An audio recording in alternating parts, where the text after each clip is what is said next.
घुटना, कंधा या कमर, चाहे जैसा हो दर्द, डॉक्टर ऑर्थो आपको देता है दर्द से पूरी आजादी, एक भरपूर जिंदगी।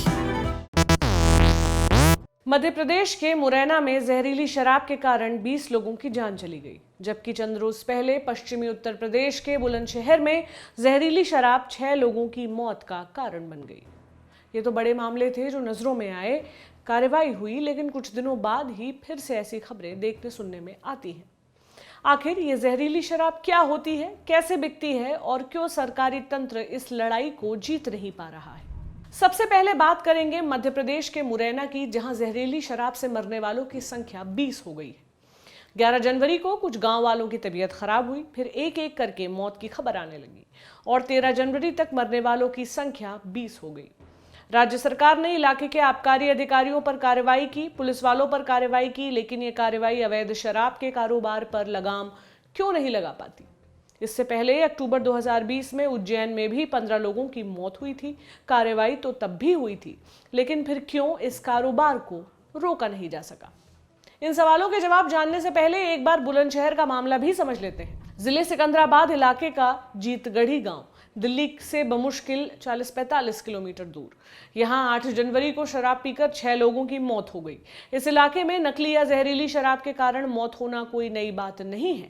यहां के सांसियागढ़ी गांव में बड़े पैमाने पर नकली शराब बनाई जाने की बातें सामने आती रही हैं। हर साल जिले में ऐसे कई मामले सामने आते हैं।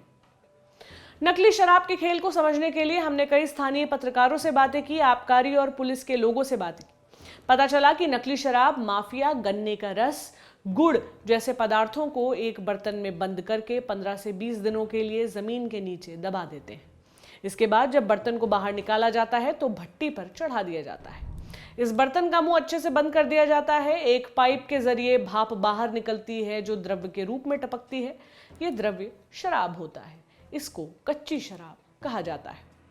इस तरह से शराब का बनाया जाना पूरी तरह प्रतिबंधित है। कई बार जमीन के नीचे दबे बर्तन में सांप, छिपकली या अन्य कोई जीव गिर जाता है। ऐसे में ये शराब जानलेवा हो जाती है। कई बार कच्ची शराब की तीव्रता बढ़ाने के लिए इसे बनाने वाले लोग उसमें यूरिया मिला देते हैं, तो कई बार इथाइल अल्कोहल मिला देते हैं। ऐसे में मिक्सिंग जरा भी इधर उधर हुई तो शराब जानलेवा हो जाती है। इसके अलावा नशा बढ़ाने वाले केमिकल भी इस शराब में मिलाए जाते हैं। ऐसी बातें सामने आई हैं। अब गौर करने वाली बात यह है कि इथाइल अल्कोहल से नशा होता है, लेकिन मिथाइल अल्कोहल विशुद्ध जहर है। केमिकल से जुड़े उद्योगों में इसका इस्तेमाल होता है। रंग, गंध और स्वाद में मिथाइल अल्कोहल बिल्कुल इथाइल अल्कोहल जैसा लगता है, लेकिन है नहीं।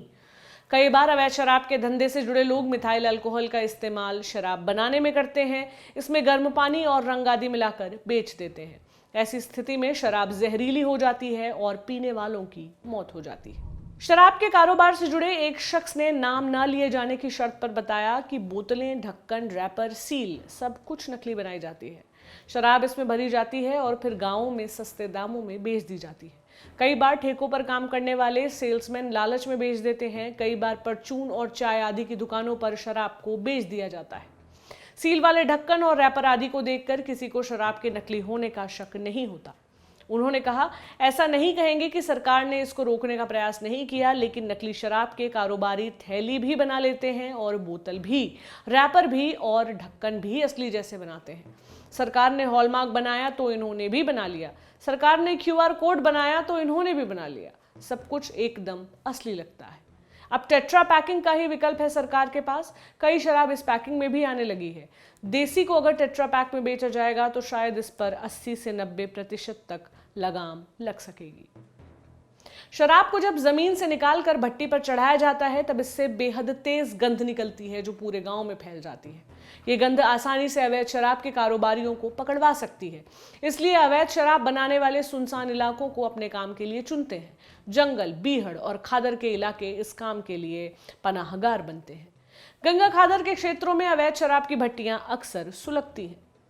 जानकारी के मुताबिक यूपी और MP बॉर्डर पर यह काम खासा फलता फूलता रहा है।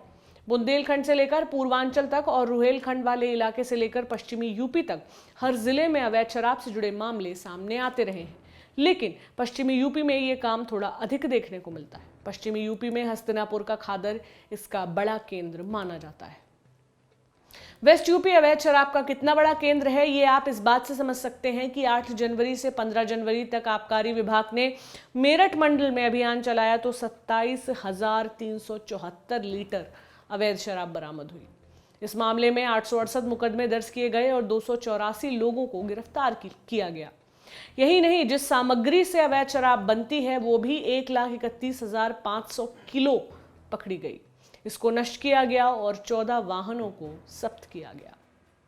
शराब से किसी भी राज्य सरकार को भरपूर फायदा होता है। 2015-16 में मध्य प्रदेश सरकार को आबकारी विभाग से लगभग 8,000 करोड़ रुपए की आय हुई थी। 2019-20 में यह आंकड़ा 10,000 करोड़ से अधिक पहुंच गया था। यूपी सरकार की वेबसाइट पर 2018-19 के आंकड़े महीने के हिसाब से मौजूद हैं। किसी महीने 1,000 करोड़ से कम की आमदनी नहीं हुई। 2019-20 में यह आंकड़ा यकीनन बढ़ गया होगा। आज तक की एक रिपोर्ट के मुताबिक साल 2017 में आजमगढ़ में जहरीली शराब पीने से 12 लोगों की मौत हुई थी। इसके बाद यूपी सरकार ने आबकारी अधिनियम 1910 में संशोधन किया। सितंबर 2017 में इस अधिनियम में धारा 60 क जोड़ी गई, जिसके तहत जहरीली शराब से होने वाली मौत पर मृत्युदंड तक का भी प्रावधान किया गया। यानी हर वो काम किया गया जिससे अवैध शराब बनाने और बेचने वालों में डर पैदा हो, लेकिन ये डर कहीं दिखता नहीं है।